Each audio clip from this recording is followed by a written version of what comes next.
Why have so many of history's greatest minds seen isolation as either a curse or a privilege meant only for those of exceptional intellect? Arthur Schopenhauer offered a rather brutal answer to this, one that didn't flatter society. In his view, most people lived on the surface, motivated by shallow desires, engaged in meaningless chatter, and constantly distracted by the trivial. For Schopenhauer, true genius required stepping away from this mediocrity. As he famously put it, solitude is the destiny of all exceptional minds. But was he on to something? Or is this disdain for social life simply a sign of emotional detachment or an inability to relate? Think about individuals like Nikola Tesla, Emily Dickinson, and Isaac Newton. Not only were they known for their brilliance, but also for their solitude. Does their loneliness reflect a level of intelligence that surpasses the average? Or were they simply misunderstood individuals out of sync with the world? Today we'll explore Schopenhauer's philosophy to uncover why intelligent people often seem to withdraw from social life, and whether this is an empowering choice or a sophisticated kind of exile. Let's start by picturing a gifted mind absorbed in abstract thought, consumed by theories that the average person might never consider. While most people are discussing the latest news or gossip, this individual is contemplating humanity's future or wrestling with existential questions. And in that process, they drift further from the rest. According to Schopenhauer, this wasn't really a matter of choice. It was the natural outcome of higher intellect. The more gifted someone is intellectually, the harder it becomes to find others who operate on the same wavelength, who can share and understand profound ideas and emotions. He believed that superior intelligence forms a kind of invisible wall between the thinker and society. The everyday concerns of most people simply don't resonate with someone who views life from a much more expansive perspective. As he put it, a man can be himself only so long as he is alone. If he does not love solitude, he will not love freedom, for only when he is alone is he truly free. To Schopenhauer, being alone wasn't merely tolerable, it was essential. He saw the social world as a place where the intellect is dulled, suffocated by the mundane interests and shallow norms of the many. Those with heightened insight often felt like outsiders when engaging with everyday life, because their minds perceived truths and patterns that others never noticed. This disconnect has shown up again and again throughout history. Nikola Tesla famously distanced himself from most people, believing that social contact disrupted his ability to think clearly. Nietzsche once warned that crowds are where the free spirit goes to drown. Yet this kind of mental seclusion is not without cost. Breaking away from societal norms and expectations can lead to a profound sense of isolation. Schopenhauer acknowledged this tension. Solitude may free the mind, but it can also weigh heavily on the heart. This is why so many brilliant minds throughout history experience episodes of depression and anxiety, not because they lacked strength, but because they perceived reality in a depth that few could even begin to understand. And that leads us to the core dilemma. Is isolation a burden or a gift? Schopenhauer had a definitive answer. He saw solitude not as a punishment, but as a rare privilege. In his eyes, it was only through quiet withdrawal from society's shallowness that a thinker could truly reach their full potential. To Schopenhauer, social interaction wasn't about genuine connection or meaningful exchange. It was more like a grand performance. He believed that most people merely play roles, hiding behind facades and driven by self-interest. Society, in his view, was a stage filled with actors, each concealing their real motives beneath well-crafted personas. For the average person, being social was just a way to mask their emptiness. This bleak outlook was closely tied to his major philosophical work, The World as Will and Representation, where he argued that all we experience is shaped by the mind's projections. According to him, society is a distraction, a hollow show that prevents individuals from truly knowing themselves and understanding reality at its core.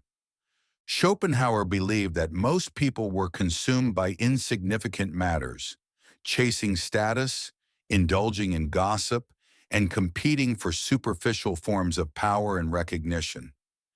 He saw the ordinary human being as a servant to the will, an irrational, unconscious force that fuels desire and traps us in a cycle of endless craving. Seeking validation from others was, for him, just another expression of this will. Those with higher intellect saw through the act. To them, society appeared as a meaningless game, where interactions remained painfully superficial. This critical view of social life wasn't exclusive to Schopenhauer. He famously stated that convictions are more dangerous enemies of truth than lies, emphasizing how people cling to comforting illusions rather than confront reality. The tension between the quest for truth and the expectations of social behavior created an irreconcilable divide between profound thinkers and the general public. As a result, isolation wasn't just a preference, it became almost unavoidable. But there's a cost. Extended periods of solitude can lead to disillusionment, emotional numbness, and even a growing disdain for the external world. Schopenhauer recognized this danger and argued that those who see through society's illusion must learn to embrace that truth and find a way to live with it. So how does this intellectual isolation show up in everyday life?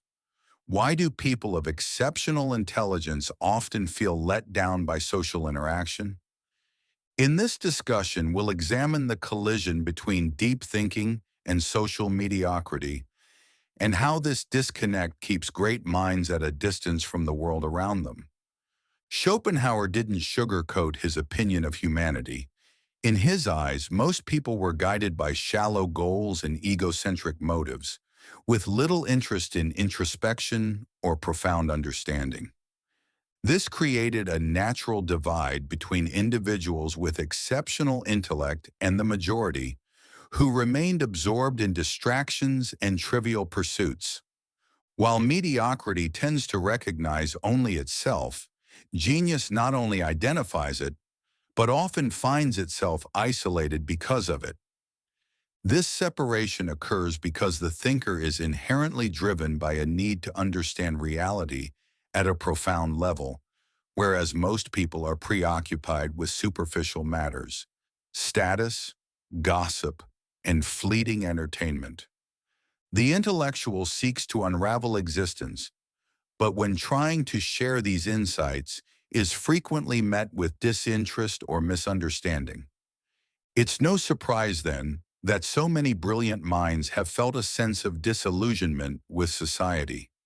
Schopenhauer himself was highly critical of living among the masses, convinced that widespread mediocrity suffocated the brilliance of the few. This sentiment echoes Voltaire's observation: the way to bore people is to tell them everything you know. The issue isn't just a lack of shared language, but also a divergence in purpose. While the genius is in pursuit of timeless truths, the average person is often in pursuit of comfort, amusement, or distraction, an imbalance that Schopenhauer found deeply troubling. For those with elevated intellect, engaging in social life often felt more like a burden than a joy. Nikola Tesla, for instance, frequently avoided social gatherings, seeing them as unproductive and shallow.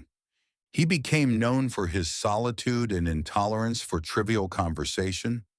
Even Albert Einstein, despite being one of the most celebrated scientists in history, admitted he preferred being alone to spending time with those who didn't share his passion for deeper thinking. But this detachment from society isn't always voluntary. More often than not, society itself pushes away those who don't conform. Unconventional thought tends to provoke discomfort and even hostility. Nietzsche described this reaction as the resentment of mediocrity, a tendency for people to attack what they neither understand nor can compete with. So the genius is not only withdrawn by personal choice, but also exiled by the surrounding world's rejection. This dual isolation can breed a sense of alienation or even a growing contempt for societal life. This leads us to a critical question. How should a thinker respond to such a reality? For Schopenhauer, the answer was not to seek acceptance or adjust oneself to fit in, but to embrace solitude as a sanctuary, a place for deep reflection and personal clarity. Was solitude a burden or a path? In his philosophy, it was both a natural outcome of elevated thinking and a fertile ground for inner development. Where the ordinary person dreads being alone, needing constant company to feel content, the refined mind seeks solitude, because in that stillness they discover themselves. This understanding brings us to a profound truth. Solitude is not something to be feared. It is a gift. It creates space for the mind to wander freely, undisturbed by the noise of daily distractions. It is in this quiet domain that insight matures and creativity finds its voice. Many of history's most influential thinkers, scientists, and artists made solitude a central part of their lives. Emily Dickinson, for example, lived in near-complete seclusion, devoting herself entirely to writing. She was known for her disciplined lifestyle and her indifference towards social obligations. As Beethoven's hearing faded, he found in solitude the inner force to compose some of the most powerful symphonies ever written. Isolation became not a limitation, but a source of creative power. Solitude provides more than just space for deeper thought. It safeguards the authenticity of a brilliant mind. Schopenhauer believed that too much immersion in society could dilute one's intellectual clarity, as external noise and superficial distractions would blur the focus of a true thinker. This line of thinking aligns closely with Buddhist teachings, which had a significant influence on Schopenhauer. Buddhism emphasizes detachment from worldly desires and social entanglements, proposing that true enlightenment comes from inner reflection and releasing one's grip on material illusions. Yet this choice presents a paradox. Humans are innately social beings. We are wired to seek connection, and extended periods of isolation can lead to loneliness, sadness, and emotional fatigue. Even history's most brilliant minds, though they valued seclusion, often felt the sting of emotional disconnection. Nietzsche, another champion of solitude, acknowledged the pain it could bring. In Thus Spoke Zarathustra, he portrays the philosopher as a recluse descending from his mountain of solitude to share wisdom, only to be met with mockery or rejection by the crowd. This tension is real. Solitude grants autonomy, but it also places a heavy emotional burden. So how did Schopenhauer propose resolving this? He believed that although exceptional individuals might never feel fully at home within society, they could still engage with the world by adopting a posture of philosophical detachment, a calm, objective way of relating to others without being entangled by their superficial concerns. This brings us to a key question. How can one remain part of the world without being consumed by its trivialities? Without detachment, brilliance can lead to isolation. So how do great minds navigate society without feeling suffocated? For Schopenhauer, the answer was clear: emotional distance, not coldness, but a kind of serene disengagement. He argued that true happiness lies in self-sufficiency. Rather than attempting to conform or reform society, the thinker should cultivate a sense of internal independence, much like an impartial observer watching life unfold. Instead of resisting mediocrity or becoming embittered by it, one can observe it, just as a scientist watches a natural phenomenon, with interest but not emotional investment.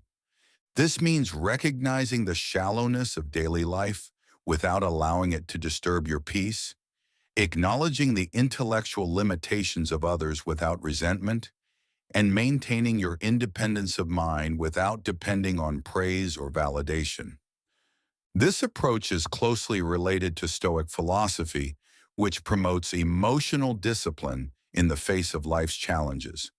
Marcus Aurelius, one of Stoicism's most revered figures, wrote in Meditations, "Give yourself this gift, remain unmoved by what lies beyond your control. The world will always buzz with trivial chatter and fleeting distractions, but it is up to the thinker to decide which of them are worthy of attention." A deep thinker doesn't have to cut off all ties with society. What matters is engaging with it selectively, taking in only what's valuable and disregarding what adds no meaning. Even though Schopenhauer had little tolerance for social norms, he didn't advocate for complete seclusion. He understood that even the most brilliant minds require some human contact, whether to exchange meaningful ideas or simply to avoid the psychological toll of total solitude. His advice was to choose one's companions wisely and keep social involvement to a bare minimum, just enough to stay grounded without being consumed. This outlook is incredibly relevant in our modern age, where constant connectivity, misinformation, and shallow relationships bombard us daily. To remain mentally sharp, it's crucial to filter what and who we let into our lives. Being intelligent isn't only about grasping complex ideas, it's also about maneuvering through the chaos of the world without losing clarity or purpose. Schopenhauer urged us not to mourn the lack of connection with most people, but to see it as evidence of our intellectual independence. Solitude, though sometimes heavy, is also a gift. It allows us the uninterrupted space to explore our minds. So here's the question. Would you rather mold yourself to the world or accept it as it is and protect your inner clarity? If you're still viewing, you've likely already recognized that the link between intelligence and solitude isn't random. It's the natural outcome of thinking deeply in a noisy world. Schopenhauer understood that profound thinkers often feel more at peace alone than in crowds, not out of superiority, but because the shallowness of small talk drains those who crave substance. The sharper the intellect, the more likely one is to seek solitude. But that doesn't mean a solitary life is the only path. The true challenge is learning to treat solitude not as punishment, but as sanctuary. To be alone doesn't mean to be forsaken. It means carving out the time and mental space to reflect, grow, and maintain integrity, free from social noise. And maybe that's what real wisdom looks like, being able to navigate between silence and connection, knowing when to speak and when to retreat. Schopenhauer offered us the map, but it's on us to choose the route. If you've made it here, chances are you've felt that strange combination of clarity and detachment that he once described. Yes, intelligence can be a source of strength, but at times it also creates distance. Have you noticed that? Still, there's something beautifully freeing in realizing that not every silence needs to be broken, and not every interaction is worth your energy. You're not the only one walking this road, even if it sometimes feels like it. In the end, as Schopenhauer put it so clearly, solitude isn't the issue. The issue is being surrounded by the wrong people. I remember once, after spending hours absorbed in a book, I was pulled out of a deep mental exploration by someone asking if I had watched the latest soap opera or heard the newest gossip. That's when it hit me. Craving depth in conversation isn't being pretentious. It's simply knowing what feeds your mind. If you've ever found yourself in that situation, you know exactly how disheartening it feels. Like you're speaking from a different world while everyone else is splashing around in shallow waters. It's as if your thoughts are navigating the deep sea and all they want to talk about is the puddle. But here's the beautiful truth. You don't have to drown in the noise. You have the rare luxury of choosing silence and depth. Now let's keep it honest. If this video struck a chord with you, you already know what to do. Give it a like, drop a comment with your reflections, and subscribe for more. Or hey, you could ignore this and go back to that riveting talk about the weather or whatever's trending on TikTok today. But let's face it, if you've made it all the way here and this video stirred something in you, then you're going to want to see what I've lined up next. 2 videos that won't just make you think, they'll keep you awake at night in the best way possible. Consider this your heads up. Once you hit play, there's no going back. Your view of the world might shift for good. Watch them if you're ready,